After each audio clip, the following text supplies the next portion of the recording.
So there we go. Streak continues, and Twin Dams continues to produce for us. But it looks slightly bigger. I wonder if it's not Hosana. I think it's... So Lou, you say Hosana, and Megan says Tumba. Well, Lou, you win the prize today.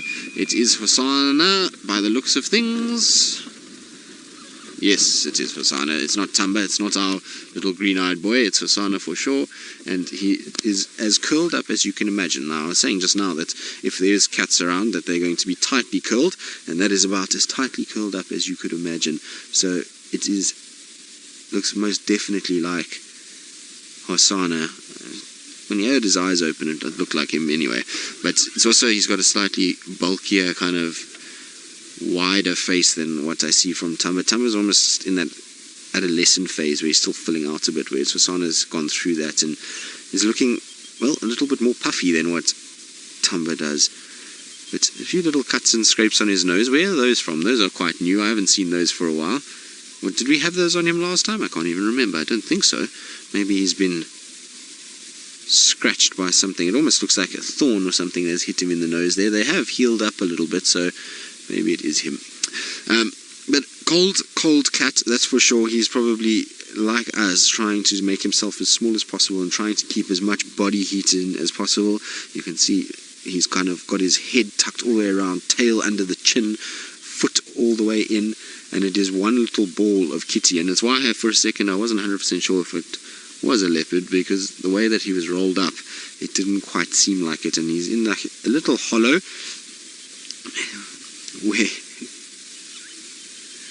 where it's very cold. But that little ditch is like the perfect place. I would imagine there's not too much wind that is actually coming over that little ditch, and so that's why he can sit in there and be a lot more warmer than he would be if he was slightly up and raised. But shame, that is one cold cat. Now, Tony, 2 days, you say leopard whisperer strikes again. Well, like I say, I'm just lucky. It's just a leopard sitting at a dam, and we've driven up, and there it is. There's really not very much skill involved in this, but it's an area that seems to be very popular with Hosana at the moment. He absolutely loves Twin Dams for some reason. I'm sure it's because of the amount of food items that come down here. Also, it's dry, and we know that our cats need water, and so it's a great place for him to get water. And Tingana's not really been spending much time here, so, well, why not?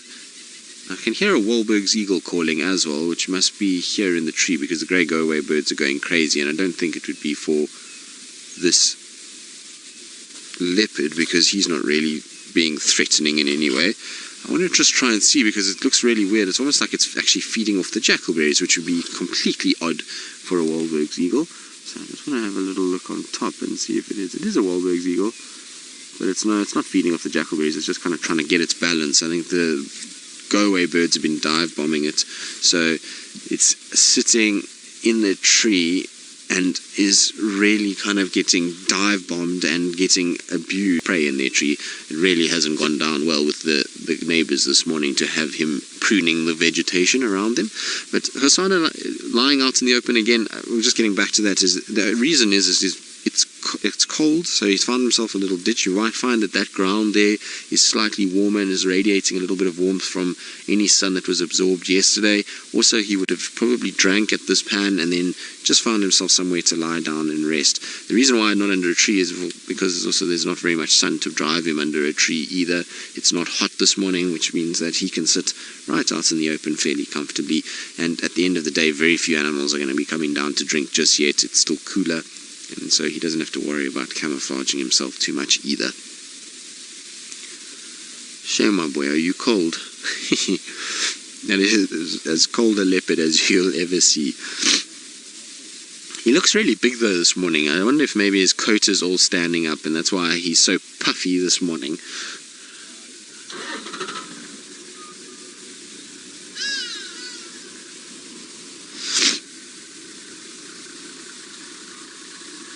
One Real Human, you're asking what is the current temperature, and at what temperature would Hosana start to feel cold?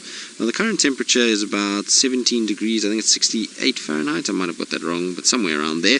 But it's not so much the sort of temperature, it's the wind chill that we've got today. So we've got a bit of a wind that's blowing, and it's a bit chilly in that regard.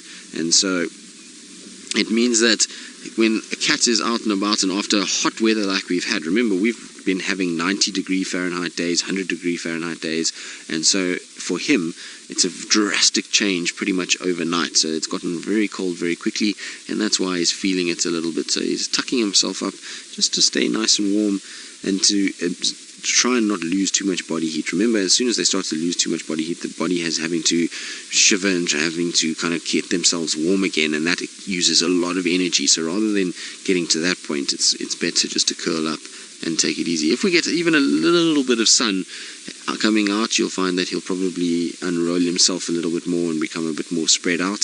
But it's just because there's no sun, there's no way that he can get any other warmth other than just trying to curl up and giving himself using his own body heat to heat himself up basically in this tight ball. It's like us, when we get really cold, you kind of tuck your hands in and you try and get yourself as hunched over as possible and keep your body really kind of tightly bound, just trying to keep your body heat in. And it's the same thing for him. But I would imagine little Hosana is going to spend his entire day here. Hopefully he doesn't get interrupted by baboons and that they don't cause any problems. I'm sure baboons will come past here at some point today, and it's not nice when they do because they end up chasing our young boys quite a bit. So Tumba gets chased, Hosana gets chased, they often do by the baboons, and so hopefully he doesn't and he can get into a thicket, and we'll have him here this afternoon as well. He tends to be a cat that spends a lot of time at the waterhole, so once he's at one, he tends to stick around there for the day. He doesn't tend to move too much unless something, like I say, pushes him off.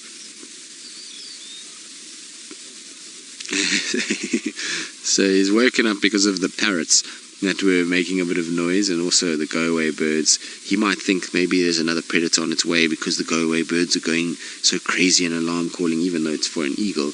He's not going to be 100% sure. And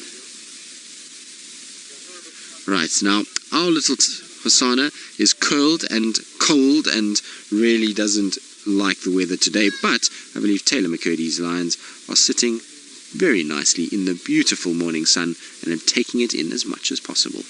To wake up a little bit, we've had some yawning, we've got a bit of grooming going on, so I think he might start actually getting going. I don't think he's going to stay down for too much longer. Well, I'm hoping not anyway. I'm hoping we're going to start seeing him waking up. There's been a few birds that have come over and caused a bit of a stir, so there were some hardy-dars and grey go-away birds and Egyptian geese, and all of that has caused him to wake up a little bit, and it's almost like he's decided, well, if the birds are going to keep going, I'm just going to decide to wake up and sort myself out. And you can see lots of little bits of debris on his coat, and that's probably from where he's been lying down and sleeping for the last little bit, and that's what he's trying to get off. He's trying to get rid of all of those. There's also any little parasites that he might be on his coat. You see how he's nibbling away there, so it could be a little tick that's stuck in between the fur that he's just opening his mouth and just slowly nibbling and pulling up and trying to get rid of all of those little parasites that are stuck in that area. So always good to get the coat nice and clean. Of course, there also could be little burrs that are in his coat as well. It's not the right time of year for burrs, but sometimes they will find them. I always love when they do that, when they're kind of grooming themselves and they open their eyes and their little whiskers curl up a bit. It's almost as if they're growling and kind of going through their coat. So it does mean that I think that he's going to get going. Like I say, hopefully he's going to go and have a little drink of water, and then from there hopefully we'll see him moving around and heading northwards and not south into Little Gowrie. It would be nice if he just spends the day with us. It would be very nice if we had him this evening, because hopefully we're going to see a little change in the weather, a bit of sun to come out, and then it will make life a lot better in the afternoon, and maybe we'll get a repeat performance of what we've seen from him at Twin Dams and at Treehouse Dam in the past.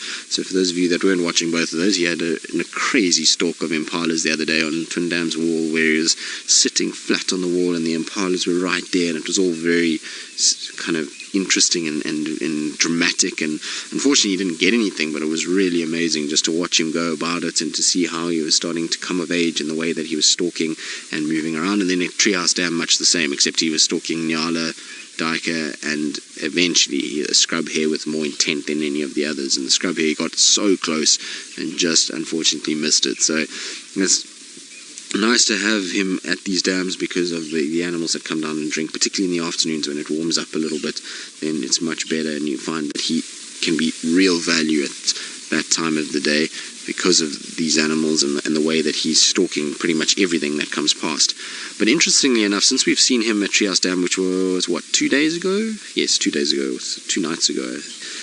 He was skinnier than what he is now, so he's found himself something to eat. It's not exactly fat and full, but you can see his tummy is not sucked in around the hip area.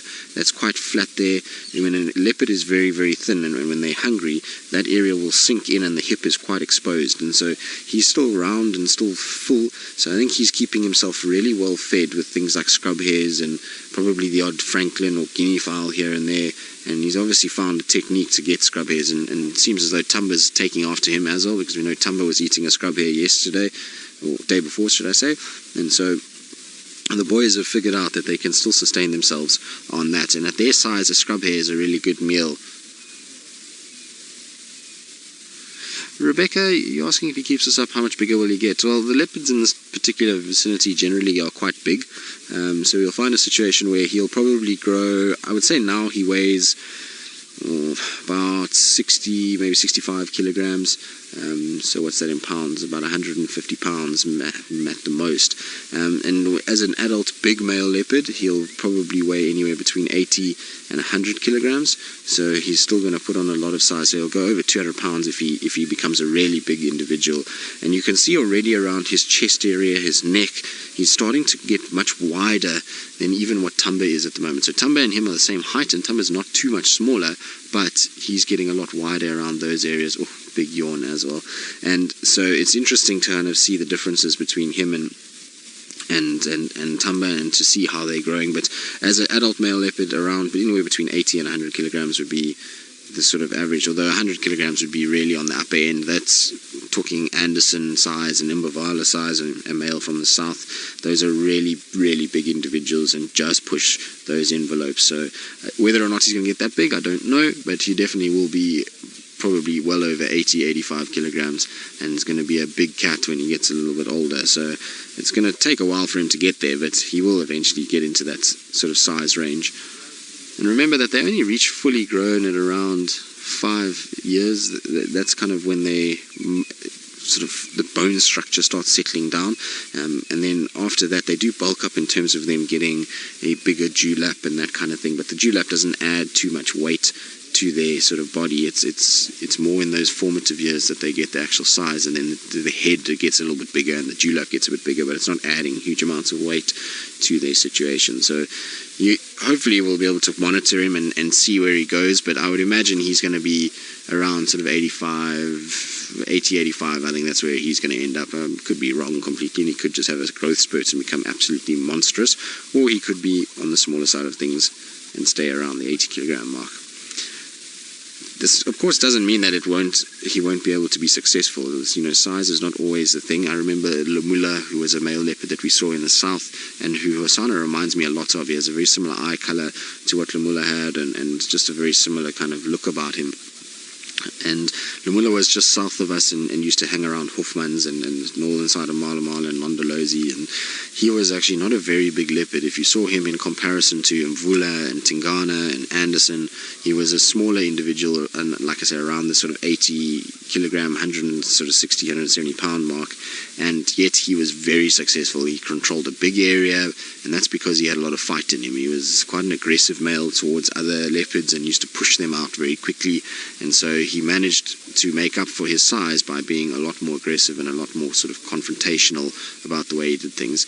Unfortunately, he just disappeared. We don't actually know exactly what happened to him. The last time he was seen was we were in a sighting with Anderson, and Anderson found Lemula with a warthog kill and came in and chased him off, and the two of them had this square-off match where they were sitting on either side of the road and growling and hissing and drooling and carrying on, and Lemula slowly started to move southwards towards Londolozi, and Anderson went to the kill, ate off the kill, and came down and then started following him, and that was the last anyone ever heard of him. So I don't know if Anderson found him and managed to kill him, or what the situation was, but after that he just completely disappeared and was no longer seen again. So it's unfortunately sometimes does catch up with him. A smaller male, if he comes into contact with a big guy like that and is aggressive with him, might have a situation. But I think Hosana will be somewhere around there. either way, he's going to be a beautiful male wherever he ends up. He's got beautiful markings, beautiful eyes, and he's already quite a heavy set leopard. I don't think he's going to be a tall leopard, but he's going to definitely be quite a heavy set individual, much like Mvula was. Mvula is definitely not the tallest, but he's quite a wide individual and is imposing in his sort of bulk rather than his height. There's a beautiful look at his coat pattern. Michael, you're wondering what causes a dewlap to form. Well, it's just age, really. I mean, if you think of people, your face and your skin starts to sag a little bit. So, you kind of, even in older men, you'll start to find that there is a sagging of the chin area, and almost as though, men start to get a little bit of a dewlap forming. And so it's the same thing with them. It's just as they get older, so the skin starts to sag around the neck and pull down a lot more. It's probably, you'll find an indication in particularly leopard that, much like the mane growing much larger, is that dewlap shows that he is a dominant older individual, and that's basically how the females can select between a male that maybe is not as experienced or a more dominant male that is an individual that they want to actually mate with. So it's probably that, or how it actually forms, I'm not 100% sure. There must be some sort of response from the body and some growth hormones that happen and that send it into that particular area of the body, and then the skin starts to stretch and grow in that particular section. But it's not from a stretching process, so it's not like their neck stretches from overeating or anything like that. That's the stomach area. So you'll find on male lions and leopards and even females, they end up, when they're not full, having a kind of belly that's got stretched skin on it, and that's from them overeating. In leopards, the throat area can't be stuffed with food. It's not like they have a crop like a bird. And so it's just the way the body grows and how their hormones and things send growth hormones to different parts of their body, and that dewlap then starts to form. It's interesting. It's a funny way of doing things. It's, I suppose, very similar, like I say, to the mane of a lion in the leopard world, is that the bigger the dewlap, it's almost like the bigger the mane. Definitely does make them more intimidating. You look at somebody like Tingana, his dewlap is very intimidating, that's for sure. There's some serious yoga that you're pulling off there, Hosana. Imagine being able to put your leg over the back of your head by your shoulders, and pretty crazy way of doing things.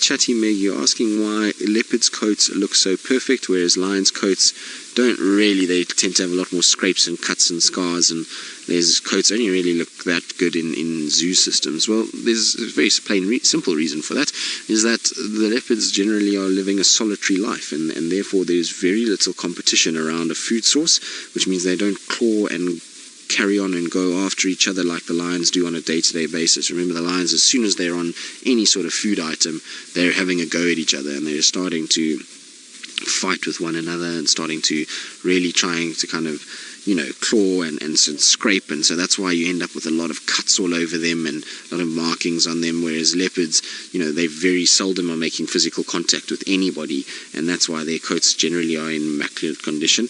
I also find that leopards tend to spend a lot more time grooming themselves. They tend to almost keep themselves a lot cleaner than what the lions do. The lions do groom themselves, but leopards tend to take pride in it and will do it for long periods. We saw Tamba the other morning, and now even Hosana. I mean, Hosana's been grooming now for the last 15-20 minutes, hasn't stopped grooming, and he's been kind of getting every little part of him and making sure his coat is in as good a condition as possible. So, they just spend a lot more time doing it, and at the end of the day also, like I say, they're not fighting amongst each other and carcasses and having to try and share food. It's time to even groom the tail. I always love with the cat when they are grooming is, they stop grooming for a second, and then all of a sudden it's as though they can't not groom themselves. They have to rush to groom the tail, even though the tail's not going anywhere. He has to rush and try and groom it as quick as possible. Right, now, Hosana is slowly starting to wake up. He's slowly starting to look around, and I think he is going to get up at some point, and hopefully it is to head further northwards. But while we watch him finish off his grooming and doing his best swimsuit model pose, let's go to Taylor McCurdy, who's, I believe, got an endangered bird with something in its mouth. Well, Taylor, I can tell you it is dry. You will know very well what the sands looks like at this time of the year, although last year it was a lot drier than what we're seeing now even. But it is dry, it is very barren at the moment. We have had a bit of sprinkling of rain every now and then, and it's helping spruce up a little bit, but it really is still drab and brown and barren. You can see Hosana is up and moving. Now, interestingly enough, he went south. He's done a ring around the bush as though it's like a racetrack, and is now coming back this way again. And I wonder if he's not trying to find himself a place just to settle down in the thickets for the day, or maybe he wants to just go to the toilet. Of course, that's what he might be doing. No, that's exactly where he's going to end up lying. He's going to decide that that's a better area for him to sleep. So I'm just going to reposition myself slightly so that we can see him in a slightly better way, because where he's lying now is not fantastic at this stage. So I just want to try and move just a little bit. So if we go somewhere in this direction, Senzo, should be a lot better. Hopefully, at least. Anyway, hopefully we're not going to get stuck in the mud. Are we going to get stuck in the mud? No, we're not going to get stuck in the mud. Of course not. There we go. That's about where we want to be. So you can see he's just sitting under the trees now. I think all he wanted to do is just find himself a better place to rest and to take it easy in the shadowy areas of Twin Dams. I did hear a baboon alarm calling just now, somewhere not too far from us. So I'm hoping that that's maybe why he's hidden himself, is maybe he thinks that there are baboons slowly on their way this direction, and so he's going to just find himself a better place to lie, that he's not right in the open, that they will see him and then chase him away, that they might bypass completely and leave him alone and let him just sit in there and take it very easy. But you can see it's amazing how all that grooming, all that kind of walking, he's gone around a bush and then lay back down again as though he has never been awake at all. He's now as though he's going straight back to sleep again. So it's a really interesting kind of behavior that he's displaying, and I'm surprised that he walked as far as he did to just lie down again. You know, you would have thought that he would have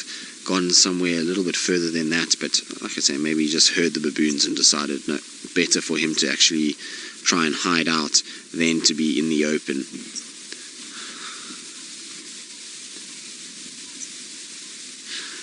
Ben, you're asking if leopards and lions share the same hunting territories. Most certainly, Ben. There's leopards and lions that will frequently inhabit the same areas. In fact, I've seen leopards killing animals and lions being not even 500 meters away, running in and chasing them off and stealing the food from them. And so I've seen lions on kills and leopards moving past them. So it happens regularly that they're in the same areas. And particularly in the dry seasons like now, when there's not much water around, both cats will utilize that fact and will spend a lot of time around water hunting the varying animals that come down to drink in desperation. So it is a situation where, you know, both of those cats will hunt in similar areas. I mean, I've seen the Styx Pride hunting at Twin Dams.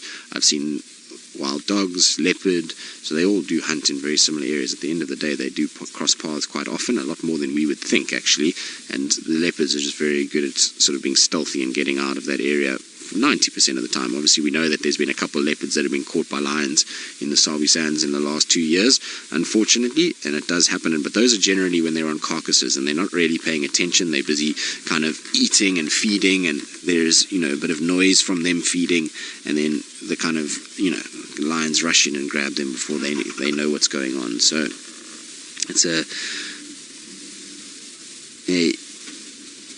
hazard of being out here, but at the end of the day they do kind of work it out, and they're able to keep each other sort of at bay and still be able to live alongside one another, even though it's not the best kind of situation. You'll find leopards would probably far prefer having no lions around than having them around, but they learn to deal with it and live with it and be able to, you know, survive through that kind of thing. Hosana, is this where you're going to sleep for the day, my boy? I think it looks like it. I think he has decided that's it. I've had enough. I'm going to relax here and take it very easy. I've put on a show of grooming myself and sitting and posing, and now I've decided this is where I want to rest. Although I think as the morning goes on, if it does start to heat up a little bit, we might see him move a little bit more, so we will spend a little bit longer here. Again, there are a lot of vehicles that do want to come this way, unfortunately, so we'll have to probably make space at some point.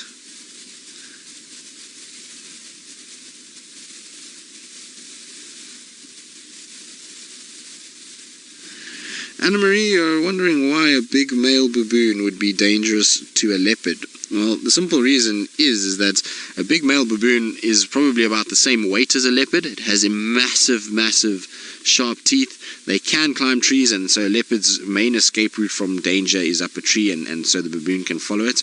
And the baboons were powerful. Everyone kind of thinks baboons are not as powerful as they are, and they're dangerous to a leopard, particularly young leopards like this.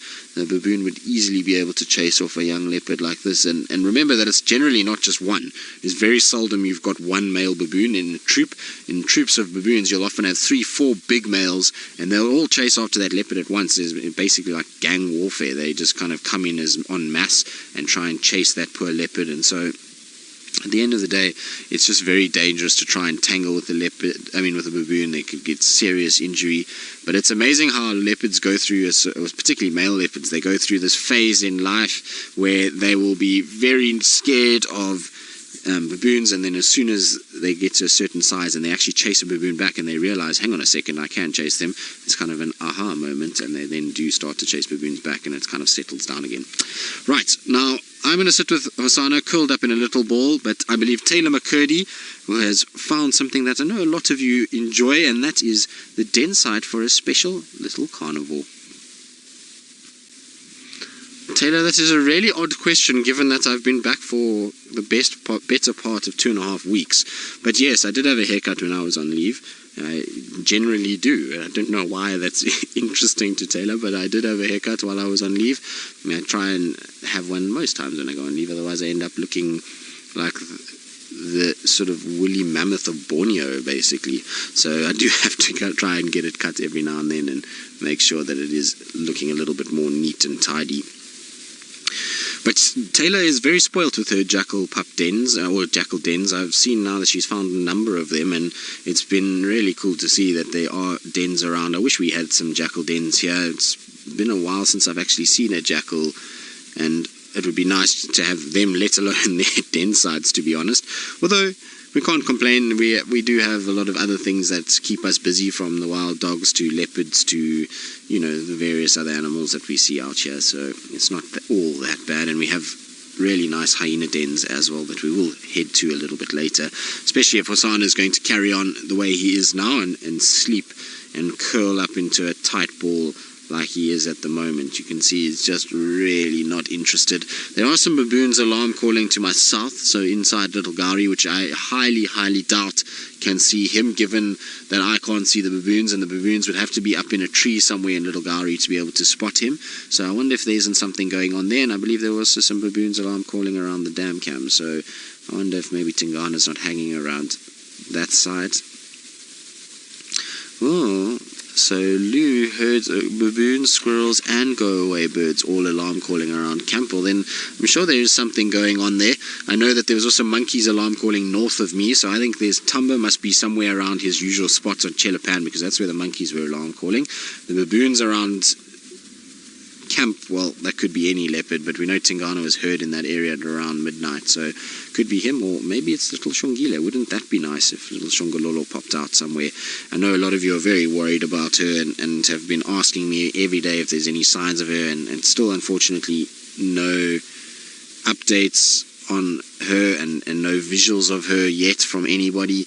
But I'm pretty sure she's just keeping a really low profile. I'm pretty sure she's just taking it as easy as possible and trying to avoid vehicles and avoid attention as much as she can. After that altercation with Tundi, she's going to be nervous, and it'll take a bit of time for her to kind of get her confidence back and to start making herself visible again. So I think she's going to be a little bit on the nervous side for a while, and maybe she'll hear vehicles and just go and hide out in thickets and just try and stay out of the way of what's going on. And hopefully we do start to see her again. It's just a sighting, just to know she's okay. I mean, if she's not going to see her regularly, that's okay, as long as we can just get a single sighting of her, that we just know that she's all fine and well and still managing, would be a very nice treat. So we'll have to just keep an eye out around that area, and when I go up towards the hyena dens, I'll just take a little turn past the camp and see, maybe I get lucky and find some sort of sign of an individual. We know if there is a female leopard track there, that it should then be for her, because Tundi is still on her kill from what I can gather. She's still on Chitwa, and so it wouldn't be her tracks around that camp. It would then have to be another female, and the chances of it being a female we don't know is very, very slim, given that Shadow and her cubs' tracks were picked up going sort of westwards towards Zoe's road and not heading any further north than that, so she can't be around. And Nchila and Tiani are both in Simambili side, so it would mean that it'd have to be a random unknown female from Buffelshoek, which I would struggle to believe, given that the Buffelshoek guys haven't seen any young females or random females in quite some time. So it only leaves one culprit, which would then be Shongile if there's a female track there. So hopefully we do find a female track. I would be very excited if we do. It would mean that she would be around, and maybe we can then employ, or deploy should I say, Herbie's services and get him out there this afternoon and see if we can't track her down and find her. That will be the ideal situation that will happen if we don't find her ourselves. Because I think Hosana, unfortunately, is going to be a curled up ball of spots for the majority of this cool, overcast day. I think we'll find him pretty much in a similar situation this afternoon, unless, of course, something comes here and chases him. But I'm pretty sure that's where he's going to end up, and that's where he's going to lie and spend his time resting for the day. You can see he's not really interested in much. Even a vehicle that pulled in, he kind of opened his eyes a little bit, but he's not really actually very awake anymore. He's back to sleep and taking it as easy as he can, really. And hopefully he'll get some sort of sign of something coming down at some point.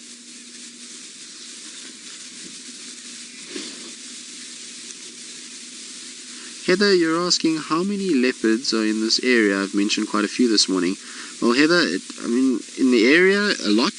Where we traverse is a little bit different. So, in terms of who potentially we could see, there are quite a few. I'll go through them basically. So there is, on the female side, we've got Thandi, Shadow, Shongile, potential of Nchila and Tiani, and maybe at a real big push, maybe Nkanyeni onto Chitwa if she's mating, and Kuchava. So those are the females. That's 7 of them.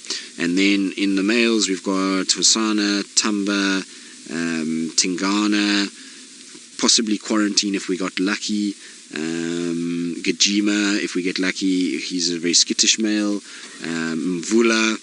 I'm just trying to think who else. Anderson would be a real treat as well. He doesn't really push in this general direction, but he is right on the fringes. And then there's this unknown male in Buffelshoek that theoretically we could maybe see, and then another unknown male that was seen on Simambili recently that also could theoretically be seen in this area, but he's a little bit more skittish apparently as well. So, I mean, that takes our tally way up into sort of the high teens, and that is a lot of leopards in a very small area. We're talking about an area of 1,200 hectares. That's only 2,500 acres at most, and that's really a lot of leopards for a very small section. So, you know, we're very spoilt in that we have good habitat and good terrain for leopard. We've got, you know, the Mulawati drainage, which forms a fantastic area for females to den, and there's a lot of prey species in that area. And then we've got water points that the leopards can hang around in, like Treehouse Dam and Twin Dams and Gari Dam. So we're very spoilt in that we have really good areas for leopard, and we have a number of individuals around. Now, hopefully, the females that I mentioned just now, none of those females currently have very young cubs. So Shadow's the only one that really actually has a cub currently. She's got, obviously, her small one, that there was tracks of that cub with her, so that's really good news that the cub is alive. It seems to be doing well. Shadow obviously made a kill yesterday, so her injury seems to be coming right.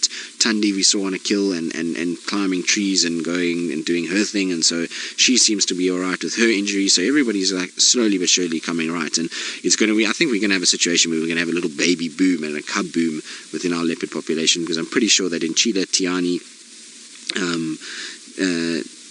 Thandi will all have cubs, and Nkanyeni will all have cubs at a similar time. So there's going to be lots of little ones running around. I'm pretty sure about it. And then hopefully after that we'll see Shadow starting to breed, and maybe even then Shongile in some time after that. So there's a lot of potential for a lot more leopards to be born into the system. Of course, we'll also maybe lose Hosana and Tamba as well as young males. They might distribute out. But we're going to probably leave Hosana to himself and carry on our morning's missions. And while we do that, I believe Taylor McCurdy, I think, is staring at a new McCurdy herdie, although it will be difficult to keep track of them in the Mara.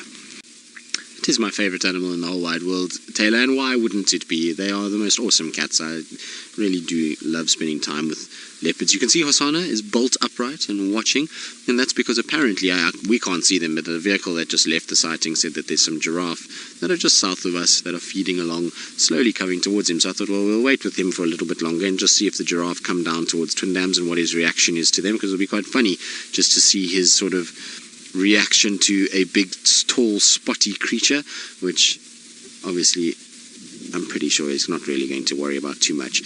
So it'll just be kind of funny to watch, because often leopards are completely curious with giraffe. They don't really know what to make of them, and even if they are adults, they're not food items. They're too big to be hunted as an adult, so you find that they just stare at them sometimes, and it's quite funny just to watch the whole process take place. So I'm hoping that the giraffe do come. If they don't come in the next little bit, then we will carry on and probably move off and leave Hosana to nap, like I was saying earlier.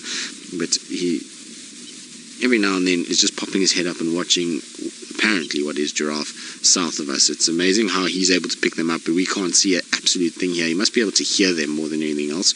Our ears aren't strong enough for that, but it was as soon as the vehicle called it in, he was popping his head up and kind of watching down towards that area.